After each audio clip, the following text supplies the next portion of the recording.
my beautiful butty bakers.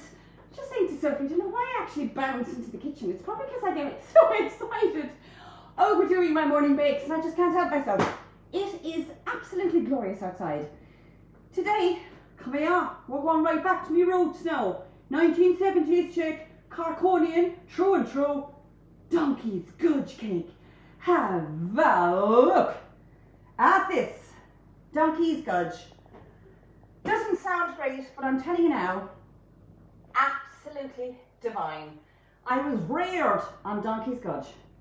So for those who don't know what Donkey's Gudge, it's a layer of this delicious shortcrust pastry and full of, now it sounds awful when you say leftovers, but in my house, if you've got a cake and you slice off the top and you've got the crumb left over, somebody hasn't eaten their apple tart, hold on to that slice, we're going to use it for Cork cake. There's a little bit of tea brack left over, hold on, we're going to make Donkey's Gudge. So, before I do anything, there's a mad cow out there that's 60 today. A mad cow. Susan Bowery has sent me a message to make sure that the mad cow, Ashlyn, is celebrating her 60th birthday. Ashlyn, have an amazing birthday. 60 years young. Whoop, whoop. This gorgeous Donkey's Gudge cake is in your honor. So Susan, thank you for sending me in the note. I hope you have a most amazing birthday party from the Mad Cow group. Fantastic group of women, and they are wishing you a very happy 60th birthday. So, we are going to start. As I said, come here, I'm from Cork. So, we're getting right back to my Cork roots, and we have got, now actually, the other name for Donkey's Gudge, I think in Dublin, is called Gur cake. And if you're feeling very posh, it's called Chester cake. But come here, as I said, we're in Cork, it's called Donkey's Gudge. So, I have got 500 grams of leftover cake. Now, leftover cake in my house because sometimes my kids go, oh God, Mom, not another vanilla sponge. Oh my God, Mom, not another red velvet. My kids have no idea how lucky they are. But over time, I have kept the cake crumb and I've shoved them into the freezer. And I have literally broken it up like breadcrumbs. Now, you can use breadcrumbs. You can go really posh at Christmas time and you can use panettone, which is gorgeous. So in goes my cake crumbs. Now, as I mentioned, if you had an apple tart left over, if you had a tea brack left over, if you had anything left over that was sweet, it in goes to your Donkey's Gudge. So, and I actually have no idea why it's called Donkey's Gudge. No donkeys were harmed in the making of this Donkey's Gudge cake. So we have got 500 grams of cake crumb. Now, come here, you're from Cork now. You got strong berries tea. So 450 mils of strong tea. I have used 3 berries tea bags, not Lions. Berries tea bags for going into my mix. So in goes my 450 mils of my tea. Now this is absolutely gorgeous. You can pimp up your Donkey's Gudge. You can go true to the recipe. I have used my amazing father-in-law, Pat O'Flaherty, who's incredible, and I've been using him rather as my guinea pig. So, bit soft, Trish, not strong enough. Trying to get this recipe nailed because it is such an old recipe. I want the traditional recipes to come back and live again in a new generation. I do not want these recipes to be forgotten. So, this, as I mentioned, is a Cork thing. A Cork thing. I remember when I was young, about 7, going to the swimming baths, and there was a shop in Douglas, and it was around Ballinlough. So you'd go to the swimming pool, you would eat the legs off the table. You were so hungry after swimming, and there was a little shop, and it sold Donkey's Gudge. We used to inhale Donkey's Gudge, so by the time we get home, we were actually okay to eat dinner, because if we hadn't eaten Donkey's Gudge, God help anything in our way, we would have eaten our way through it. So, as you can see, it's quite smushy. And don't worry about this, because this is the crazy thing. This is actually going to rebake again in the oven. So you have got your cake mix, quite sloppy. Now, into this cake mix, we have got dark brown sugar. Now, make sure you have dark brown sugar, because that's what gets, oh my God, that is what gives the dark texture to this Gur cake. in it goes. Donkey's good. Not Cork cake, I'm from Cork, like. Come here, Cork. So we have got our brown sugar. And in that goes, and we're just giving it a mix, mix, mix, mix, mix. Now I have got 3 teaspoons of mixed spice. Now we're going posh here now, come here. This ground almonds. You'd never get ground almonds in Donkey's Gudge, but if you put in ground almonds, 50, you do not have to. But the 50 grams is just enough to keep that cake lovely and sticky. So we've got 3 teaspoons of mixed spice going into 50 grams of ground almonds. And now we have got 150 grams of plain flour. We have also got the zest of 1 orange, and in goes 2 teaspoons of baking powder. And we're going to sprinkle half the dry mix, all of our almonds, clean as you go, clean as you go, and 1 free range egg. In it goes. I'll give a shout out to my wonderful Michael from Farmsy, who gives me beautiful free range eggs. Thank you, Michael. So I'll give that a stir, stir, stir, stir, stir. Give it a good old mix. Now, as I said, in Donkey's Gudge, they did not put in ground almonds, and they did not put in the grated rind of an orange. But the grated rind of an orange does give this amazing lift to the Donkey's Gudge. And I know it sounds awful, because my mother-in-law, Sarah, she's a scream, oh, you can't possibly call it Donkey's Gudge. Please call it something else. That sounds terrible. No, sorry, come here, from Cork. It's Donkey's Gudge. Or else, as I said, if you're posh, it's Chester cake. If it's Chester cake. And I suppose if you're from Rochestown, it'll be Chester cake. So, we are giving a stir, stir, stir. And last but not least, I have got 200 grams of raisins and 200 grams of sultanas. And I mean, that's whoosh, clean as you go. Zoom. Now behind me, I have got my oven, and it is purring away at 180, and this will take an hour. Now, because I have been doing this for over 12 months, I'm sure by now you know how to make shortcrust pastry. You can even buy your shortcrust pastry, so this is not an issue. But as you can see, you've got the hue, which is kind of funny because you've got the red velvet old cake crumbs. Now, when I say old cake crumbs, I'm not talking about the sweepings of the floor of a bakery or a week to 10-day-old apple tart. I'm only talking about, for me, 2 days, which is lovely because the cake crumb is that little bit slightly drier, which makes it much easier to absorb the tea and have this batter mix. So you can see it's actually quite stiff. Now I prefer to have a little bit stiffer rather than, I prefer to have the mix. I prefer to have the mix firm rather than loose. So I have got a bit of an innuendo there that just went straight over my head, realised what I had said. So we have got a 9-inch loose cotton tin, and all I have done is lined it with my baking paper. Before I do anything else, nearly forgot, the most important thing is the base. Now have a look.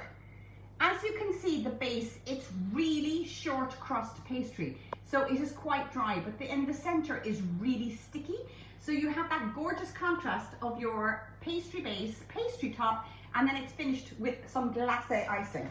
So all I have done is I have rolled out some short crust pastry, and I have literally sat the tin on the pastry and cut around the size, because I want this to fit exactly into the tin. So I'll just get Sophie to zoom in so that you can see. All it's doing now is sitting into the tin, your base of pastry. So you've got your pastry base. Now, I am not going to prick this with a fork. I am, however, going to do the top layer.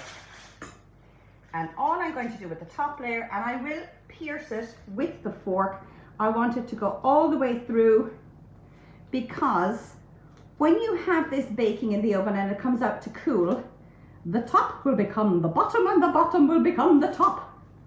So I want to make sure that I've got loads of air pockets pierced with my fork. Another trick as well, because pastry will slightly shrink in on its side, I have made it that ever so slightly larger, maybe about 3 millimeters. And the next thing you do is you get your donkey's gudge, and in that goes. And I said, well, lads, once I get my comments, I'll be able to see the comments. And I bet you it's gur cake, Trish, it's gur cake. Well, in Cork, it's donkey's gudge.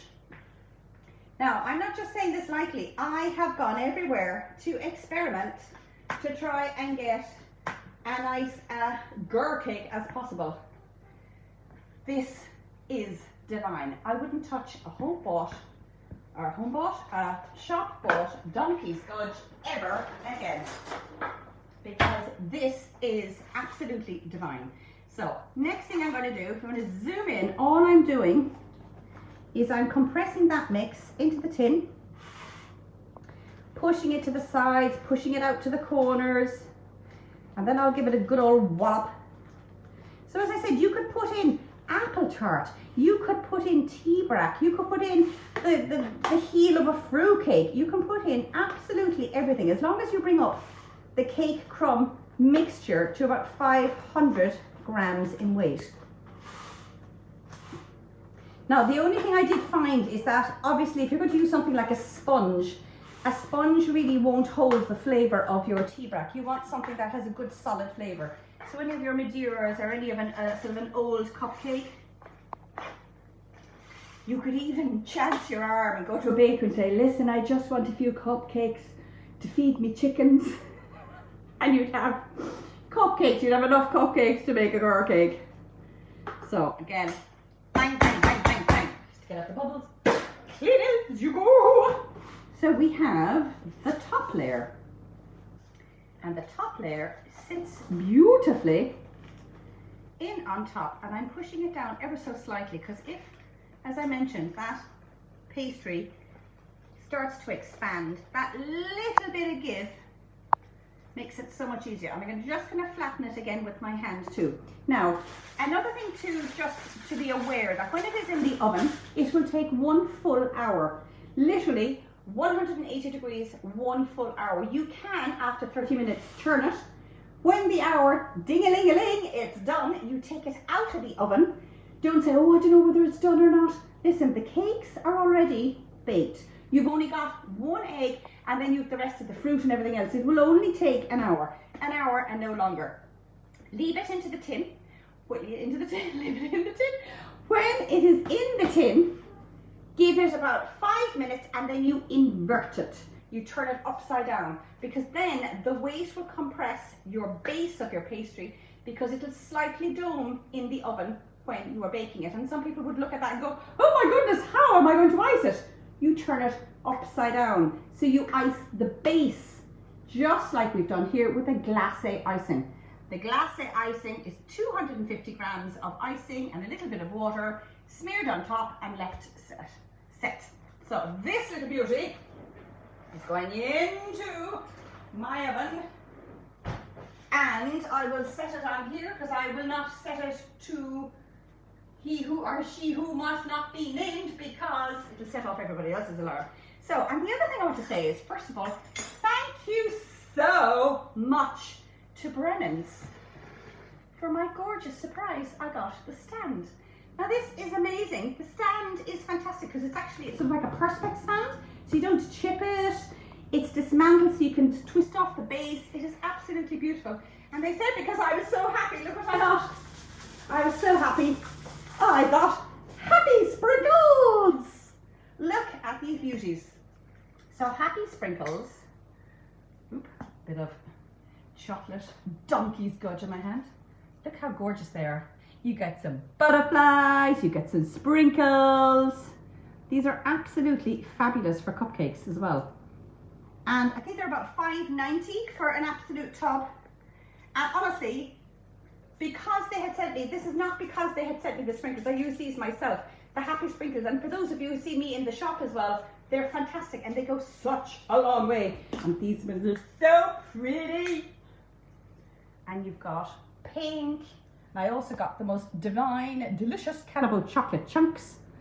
So have a quick look at MP O'Sullivan. I'll put the tag up in relation just to their business, but they're fantastic. They're local, they're Irish business. Thank you so much. How could they not be happy sprinkles? Happy sprinkles from Brendan. Thank you so much, along with this stand. So for today, we went right back to my roots. We wished Ashlyn a wonderful happy 60th birthday. We did Donkey's Gudge, but I do realise all over the country you might call it something else.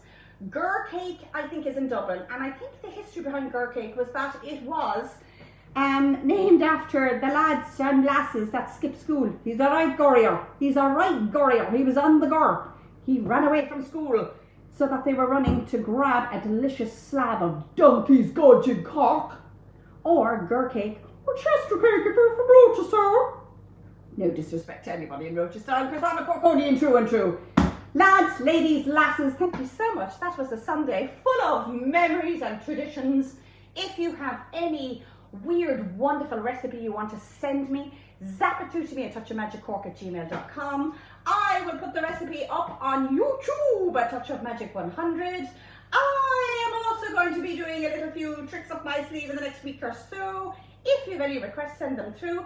I'm delighted to be here. I'm bouncing my way into your kitchen. I shall see you next Sunday at 10.